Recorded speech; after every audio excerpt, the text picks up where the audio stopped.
part, they hated, they never believe me. Yeah, I would never drop the ball. I know I make it look easy. Yeah. 예술 대중화의 가장 대표적인 인물인 앤디 워홀 작가님의 이름을 이제 라임을 맞춰서 앤디 워홀, 앤디 워스트로 지은 게 있고, 두 번째 이유는 이제 예술가로서 직업을 선택하기에는 여러 가지 환경이나 조건이 너무 힘들고 안 좋은 게 많다 보니까 이제 최악의 조건, 최악의 상황을 이제 워스트라고 붙인 건데, 그게 내 작가로서 그 앞으로 이제 일생이 최악이다 뜻보다는 자기 극복의 의지가 더 크다, 피하지 않겠다는 의미에서 이름에 넣습니다. 이게 이제 뜻입니다. 제가 이걸 초등학교 3학년 때 판정을 받았어요. 다들 해보셨을 거예요. 그 땡땡이 구슬 아이스크림처럼 된 종이에다 거기 막 숫자 써져 있고 이건데, 그걸 검사를 했는데 반에서 저 혼자만 못 보는 거예요. 그거를 아버지 어머니랑 같이 이제 큰 병원 가서 검사를 받았는데, 그때 의사 선생님이 이제 전반적인 설명을 다 해주신 거죠. 이제 이게 어떤 이제 경위로 유전이 되는 거고, 얘가 이제 남들이랑 어떻게 다르게 보이고, 그리고 앞으로 얘가 이런 직업, 이런 직업, 이런 직업을 할 수가 없습니다. 미대는 당연히 못 가고요. 이제 그때 얘기를 이렇게 해주신 거였어요. 아마 그때 근데 부모님 두 분은 엄청 아프셨을 거예요.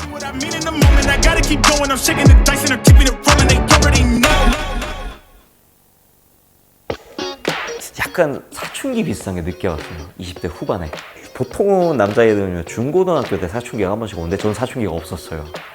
그러다 보니까 그냥 이제 되게 부모님 말씀 잘 듣는 아들, 그리고 아버지도 군인이시고 이러니까 해 이러면 이제 이거 하는 아들이었었는데, 새삼스럽게 이제 직장을 대학교 졸업하고 다니다 보니까 이게 뭐 회사 가기 싫어서 그런 일일 수도 있겠지만 내가 이걸 계속 해야 되나 이 생각이 새삼스럽게 드는 거예요. 그러니까 나는 왜 태어났지? 내가 뭐 하려고 태어났지? 나는 세상에 뭘 남기고 가야 되지? 이런 게 28살 때쯤에 온 거예요. 그게 친구들이 근데 알아요. 제가 그림을 좀 그리는 걸. 왜냐면 이제 친구들 얼굴 같은 거 막 웃기게 그려주고 이걸 아니까, 그때 뭐 직업을 이걸로 해라 이 뜻은 아니고, 야 너 취미로 그림이라도 좀 그려봐, 너 이러다 죽겠다, 이런 관점에서 이제 그림을 좀 권했는데, 뭐라도 내가 그림 그려가지고 대회 나가서 참가상? 뭐 장려상 이런 거라도 받으면 내가 기쁠 것 같다, 자존감도 올라갈 것 같고, 막연한 이 생각에 모든 공모전에 다 넣기 시작한 거예요. 그려가지고 NGO 단체에서 하는 공모전이었었거든요. 벽화 도안, 이제 설계도 벽화 도안 이제 공모전 대회였었는데, 그때 제가 거기서 이제 우승을 한 거죠. 제가 한때는 좀 괴리가 있었어요. 뭐냐면 이제 내가 이제 표현하고 내가 담고자 하는 거랑 정상인 분들이 이제 보시는 거랑 아무래도 다를 거니까 내가 전하고자 하는 그 느낌이 그대로 안 가면 어떡하지, 이 걱정이 있으니까 아무래도 좀 이제 쓰는 색깔들을 보면은 가장 원색 계통의 색깔이 워낙 많잖아요. 뭐 파란색도 막 그냥 오리지널 파란색에서 막 코랄 블루, 뭐 스카이 블루, 뭐 별의별 게 다 있는데 가장 오리지널한 색깔 위주로 썼었어요. 왜냐? 그래도 내가 그나마 그거는 구분을 하니까, 비교적. 그리고 이런 색 위주로 하면은 내가 표현하고자 하는 거랑 보시는 분들이 이제 괴리가 덜 할 테니까. 그래서 이제 프로적인 관점에서 많이 고민을 한 거죠, 그게. 예. 이제 대부분의 사람들이랑은 이제 보이는 게 다른데 어떻게 색을 이렇게 배치를 하니? 라고 물어보시는데, 거기에 대해서 저는 말씀을 못 드리겠는 게, 당신들이 어떻게 보이는지 제가 모르니까. 달팽이 그림을 최근에 좀 많이 그렸어요. 달팽이한테는 이제 그 젖소 무늬 같이 이제 젖소 무늬가 들어가 있고, 근데 이 젖소 무늬를 제가 좋아하는 이유가 두 가지 정도 있는데, 첫 번째는 이제 우리가 말하는 이제 자연적인 그 무늬 중에서 제일 세련됐다고 생각하는 무늬예요, 제가. 두 번째는 그 젖소 무늬가 어쨌든 흰색 검은색인데, 흰색 검은색은 어찌됐든 간에 저랑 이제 눈이 정상인 분들이랑 가장 공평하게 볼 수 있는 색깔이에요. 가만히 보면은 내 옆에 있는 사람들, 가족들, 그리고 내가 먹고 있는 음식들, 내가 그리고 보고 있는 이런 파란 하늘들, 이게 다 귀한 것들인데 우리가 너무 정신을 차리다 보니까 망각하며 지나가는 거예요. 희미해지고. 그래서 조금 달팽이처럼 우리가 조금만 느리게 살면서 주변에 소중한 사람들, 내가 이거 먹고 있는 귀한 음식들, 이런 걸 좀 돌이켜보면서 좀만 우리가 천천히 누리면서 삽시다, 이 메시지를 담고 있습니다. 그래서 뭐 최근에 가장 애착이 가는 작품 중에 하나가 이 밀크 호스네일 시리즈입니다.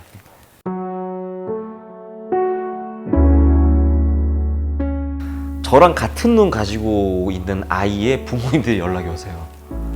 저희 애가 병원을 갔더니 작가님랑 같은 그거래요. 근데 우리 애가 그림을 그리면서 크레파스로 엄마 이거 무슨 색이지? 하고 말하는데 그 색이 아닌 거예요. 근데 부모 마음이 찢어진다는 거예요, 그게. 와, 근데 제가 그걸 들으면은 미치겠는 게 좋은 말씀을 해드려도 안 먹혀요.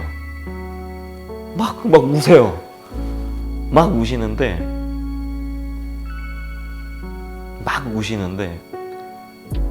제가 뭐라고 말씀드리냐면, 제가 오은영 박사님도 아니고 뭐 심리학 박사도 아닌데, 어머니 제가 말씀드릴 수 있는 건 저희 부모님도 똑같을 거예요, 말씀 안 하셨지만. 근데 진심으로 저는 이거를 약점이 아니라 정말 저만의 특별함으로 이젠 받아들였습니다. 그렇기 때문에 조금 자만스럽게 보실 수도 있겠지만, 뭐 이제 비주얼적으로 이쁘고 정성스럽고 이런 걸 떠나서 저는 이제 진심으로 제가 저만 알 짓고 선 하나를 그어도 다른 작가들보다 제 작품이 특별하다고 생각합니다. 더 가치 있고. 그렇기 때문에, 근데 부모님이 이걸 애기의 이제 뭐 장애라던가 남들보다 모자란 점이라던가 이렇게 생각하시면은 겉으로 티를 안 내도 애들은 그걸 다 느낀다고. 그렇기 때문에 제가 아직 많은 걸 이룬 사람은 아니지만, 부모님 제가 약속드릴게요.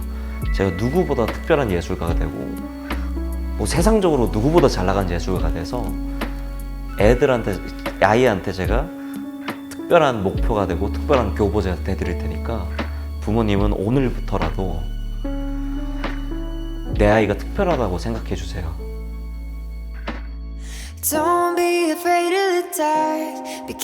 좀 더 우리나라 대중예술화에 기여한 상징적인 인물로 좀 기억되고 싶은 것도 있고, 그리고 이제 제 어쨌든 이 분야가 참 가치 있다라는 생각이 출발하게 된 그 사건이, 어쨌든 이제 특히나 어려운 어린이들을 도와주는 그 공모전이 시작이었기 때문에 이제 대단히 좀 이제 분야를 뛰어넘을 정도로 목소리에 힘이 있는 사람이 된다면은, 저는 이제 앞으로는 좀 전쟁 없는 세상 만드는 데도 좀 기여하고 싶은 제 마지막 목표가 있어가지고, 앞으로도 저는 이제 열심히 하는 작가로도 남고 싶지만, 어쨌든 이 작가 정말 세상에, 특히나 아이들한테 뭔가 남기고 싶어 했던, 소중하고 귀한 걸 남기고 싶어 했던 작가로 이름을 남기는 제 마지막 목표입니다.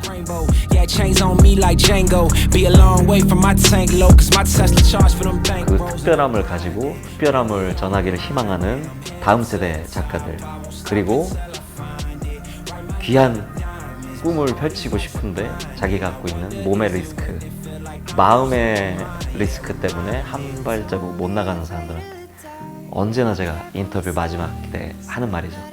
여러분, 그게 약점이 아니라 특별함입니다. 여러분, 특별함을 숨기지 마세요 라고 제가 인터뷰를 마무리하겠습니다.